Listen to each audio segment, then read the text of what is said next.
दोस्तों, एक important development है और वो ये डेवलपमेंट है कि सऊदी अरब के फॉरेन मिनिस्टर फैसल बिन फरहान जो हैं वो इंडिया पहुंचे हैं। यानी प्रेज़िडेंट ट्रम्प ही ने कहा था कि पाकिस्तान हमारे साथ डबल गेम करता रहा। हमसे पैसे भी लेता रहा और तालिबान को एक प्रोटेक्शन भी देता रहा। शायद इंडिया ये अंडरस्टैंड करता है कि हमें उन पार्टनर्स के ज़्यादा करीब होना चाहिए जो अमेरिका और इजराइल के करीब है। सो यूनाइटेड अरब एमिरेट्स ज़्यादा करीब है। यूनाइटेड अरब एमिरेट्स के साथ आपको पता है कि जो हैं प्राइम मिनिस्टर मोदी, मोहम्मद बिन जायद की काफ़ी विजिट्स हैं। डॉक्टर एस जयशंकर का बयान यहाँ पे कोट करूंगी। उन्होंने कहा कि ट्रम्प के आने की वजह से बहुत से लोग जो है, बहुत सी कंट्रीज जो है वो कंफ्यूजन का शिकार है, लेकिन इंडिया किसी भी किस्म की कंफ्यूजन का शिकार नहीं है। डॉक्टर जयशंकर ने ओथ उठाया था, तो डॉक्टर जयशंकर श्रीलंका चले गए थे। एंड आफ्टर दैट उसके बाद वो चले गए थे UAE. And that was a message, and that message was very clear. The message was कि हम मिडल ईस्ट में यूएई को वैल्यू देते हैं उसकी। नमस्कार दोस्तों, जय हिंद। वीडियो शुरू करने से पहले अगर आपने हमारे चैनल को सब्सक्राइब नहीं किया है तो आप सबसे अनुरोध है, प्लीज़ हमारे चैनल को सब्सक्राइब करें और हमारे वीडियो को लाइक करें। आइए हम पूरी वीडियो देखते हैं। दोस्तों, एक इम्पॉर्टेंट डेवलपमेंट है और वो ये डेवलपमेंट है कि सऊदी अरब के फॉरेन मिनिस्टर फैसल बिन फरहान जो हैं वो इंडिया पहुंचे हैं। और वो भारत के साथ अपनी एक जो स्ट्रेटेजिक पार्टनरशिप है, जिसे दोनों मुल्क जो हैं वो बड़ा वैल्यू कर रहे हैं since last time Saudi crown prince and prime minister Mohammed bin Salman जो थे वो इंडिया आए थे। और बड़ी उसकी उसके बाद एक बड़े पैमाने पे डेवलपमेंट हुई है। मैंने आपके साथ माजी में ये बात बताई थी आपको कि जैसे ही डॉक्टर जयशंकर ने ओथ उठाया था, तो डॉक्टर जयशंकर श्रीलंका चले गए थे। एंड आफ्टर दैट उसके बाद वो चले गए थे UAE. And that was a message, and that message was very clear. The message was कि हम मिडल ईस्ट में यूएई को वैल्यू देते हैं। उसकी वजह क्या है, मैं अगर आपको लार्जर कॉन्टेक्स्ट में समझाऊं, तो the American administration, particularly the Biden administration, that was paying more attention to UAE as compared to the Saudis. But अभी ट्रम्प आ गए हैं तो जारी बात है, it could be vice versa or it could continue the way it is because Qatar and UAE की बड़ी relevance है इस वक्त। खैर नहीं हो, अब फैसल बिन फरहान आए हैं। मैंने आपको ये कहा था कि सऊदी अरब नहीं गए, तब भी ये मैंने बात की थी कि सऊदी अरब नहीं गए डॉक्टर जयशंकर। वो क्यों नहीं गए? बिकॉज वो एक तो अमेरिकन को सिग्नल नहीं देना चाहते थे that they are very much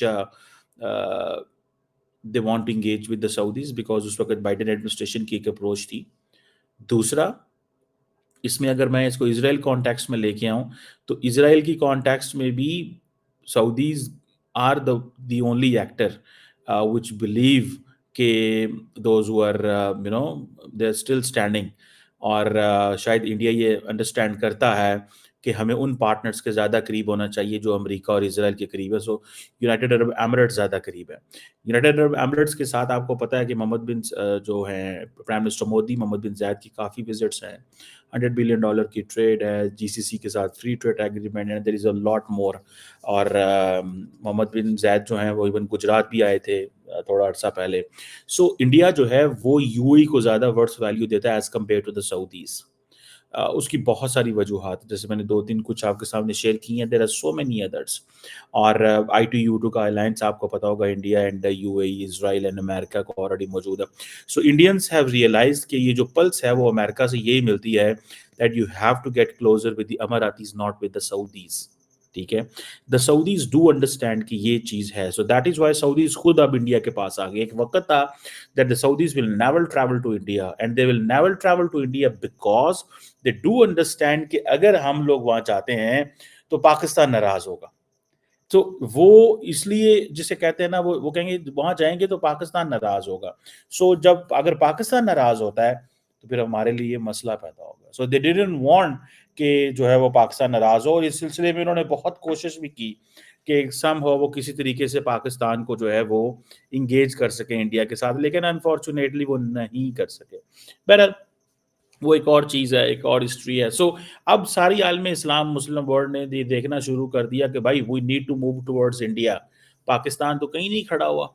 अभी अगले दिन जो हमारे प्राइम मिनिस्टर सऊदी अरब गए थे और वो गजा के हवाले से जो कॉन्फ्रेंस हुई है, उन्होंने हमें पीछे खड़ा कर दिया। उसने कहा ठीक है, आप बड़ी फौज है, न्यूक्लियर वेपन्स है, मिसाइल प्रोग्राम है, आपके पास पैसे तो कोई नहीं ना है, पैसे साढ़े को ही लेते, चलो पीछे खलो जाओ। बहुत बड़ी खबर आपके साथ शेयर करें। दो निहायत ही अहम सीट जो कि अमेरिका के अंदर बताई जाती हैं। पहले पर्सन का नाम है जी मार्को रोबियो, जो कि सेक्रेटरी ऑफ स्टेट जो है ट्रम्प के गवर्नमेंट के अंदर मुंतखब किए जाएंगे, और ये भी जी प्रो इंडियन है और एंटी पाकिस्तानी बताए जाते हैं।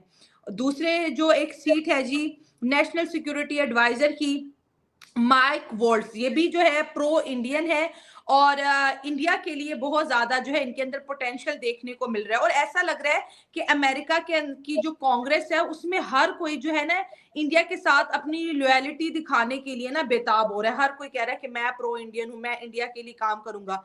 तो ये जो गवर्नमेंट बनती हुई दिखाई दे रही है, इस पे आप क्या कहेंगे? जितने भी नाम आ रहे से CIA चीफ का भी नाम आया, वो तो ऑलरेडी इंडियन ओरिजिन से थे। तो ये ट्रम्प तो सब ऐसे लोग अपने इर्द गिर्द इकट्ठे कर रहे हैं, या तो इंडियन ओरिजिन से है या फिर वो प्रो इंडियंस हैं। ऐसा क्यों? देखिए, मैं थोड़ा सा डिसएग्री करूंगा आपसे। देखिए, जी जो ठीक हो गया। अमेरिकन प्रेसिडेंट जिन लोगों को अपना एडवाइजर या सेक्रेटरी मुंतखब करता है, वो इस तरीके से हम नहीं कह सकते कि प्रो इंडियन है और एंटी पाकिस्तानी है। वो प्रो हाँ। अमेरिकन होते हैं सारे। अच्छा। उनका जो रोल हम्म। है वो यूएस नेशनल इंटरेस्ट्स को प्रोटेक्ट करना है। हम्म। और उसके लिए अगर उन्हें कहीं पे प्रो इंडियन होना पड़ता है या इवन एंटी इंडियन इंडियन होना पड़ता है, तो वो हो जाते हैं। वो अमेरिकन इंटरेस्ट्स जो हैं, जो अमेरिका का नेशनल सिक्योरिटी इंटरेस्ट है, उसकी प्रायोरिटी उनके सामने होती है। तो ये चीज आप ध्यान में रखें। हम्म। अच्छा, अब ये भी एक हकीकत है कि इंडिया एक बहुत बड़ी ताकत है। 140 करोड़ लोग हैं इंडिया में, उनका मुल्क है ये। हम्म। इकोनॉमिकली वो बहुत इस वक्त एक स्ट्रॉन्ग मुल्क बन चुका है।